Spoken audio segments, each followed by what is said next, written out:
مومنوں، اپنے صدقات و خیرات احسان رکھنے اور ایذا دینے سے اس شخص کی طرح برباد نہ کر دینا جو لوگوں کو دکھاوے کے لیے مال خرچ کرتا ہے اور اللہ اور روز آخر پر ایمان نہیں رکھتا، تو اس کے مال کی مثال اس چٹان کی سی ہے جس پر تھوڑی سی مٹی پڑی ہو اور اس پر زور کا مے برس کر اسے صاف کر ڈالے۔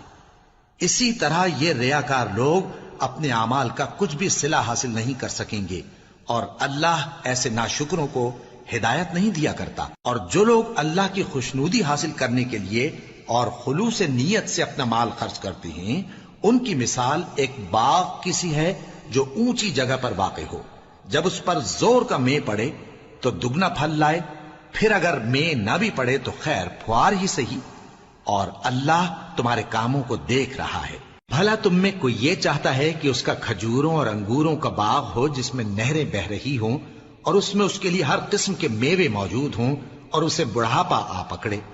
اور اس کے ننھے ننھے بچے بھی ہوں، تو ناگہاں اس باغ پر آگ کا بھرا ہوا بگولا چلے، پس وہ جل جائے۔ اس طرح اللہ تم سے اپنی آیتیں کھول کھول کر بیان فرماتا ہے تاکہ تم سوچو اور سمجھو۔ مومنوں، جو پاکیزہ اور عمدہ مال تم کماتے ہو اور جو چیزیں ہم تمہارے لیے زمین سے نکالتے ہیں، ان میں سے اللہ کی راہ میں بھی خرچ کرو، اور بری اور ناپاک چیزیں دینے کا قصد نہ کرنا کہ اگر وہ چیزیں تمہیں دی جائیں تو بجز اس کے کہ لیتے وقت آنکھیں بند کر لو، ان کو کبھی نہ لو،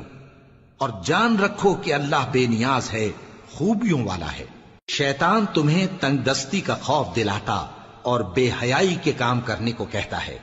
اور اللہ تم سے اپنی بخشش اور رحمت کا وعدہ کرتا ہے، اور اللہ کشائش والا ہے، سب کچھ جاننے والا ہے۔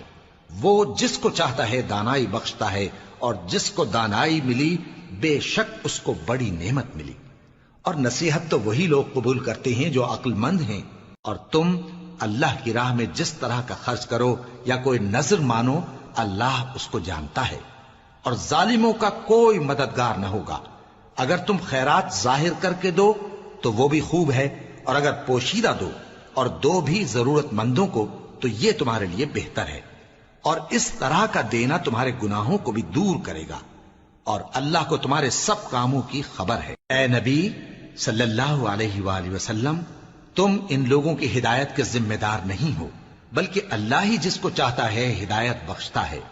اور مومنوں، تم جو مال خرچ کرو گے تو اس کا فائدہ تم ہی کو ہے، اور تم تو جو خرچ کرو گے اللہ کی خوشنودی کے لیے کرو گے، اور جو مال تم خرچ کرو گے وہ تمہیں پورا پورا دے دیا جائے گا اور تمہارا کچھ نقصان نہیں کیا جائے گا۔ اور ہاں،